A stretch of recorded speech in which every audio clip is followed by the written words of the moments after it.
La Russie veut tester l'alliance de l'OTAN et étendre sa confrontation avec l'Occident au-delà de l'Ukraine, selon le chef du renseignement extérieur allemand.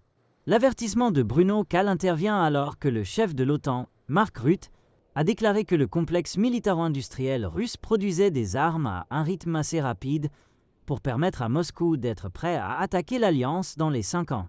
Les dirigeants de l'OTAN ont constamment affirmé que l'agression de Vladimir Poutine ne s'arrêterait pas en Ukraine, les membres de l'aile et de l'Alliance, comme les États baltes, ayant lancé des avertissements sonores. Les commentaires de Kahl et Rutte forment les derniers points de discussion sur la manière dont l'Occident peut répondre à la menace posée par la Russie, qui sera débattue lors du sommet de l'Alliance à La Haye plus tard ce mois-ci. Kahl a déclaré que Moscou cherchait une confrontation qui ne constituerait pas un engagement militaire total, et donc ne signifierait pas que l'armée russe de chars entrerait sur les territoires occidentaux, mais pourrait lancer des opérations secrètes dans les États baltes voisins. Il suffit d'envoyer de petits hommes vers en Estonie pour protéger les minorités russes supposées opprimées, a-t-il dit.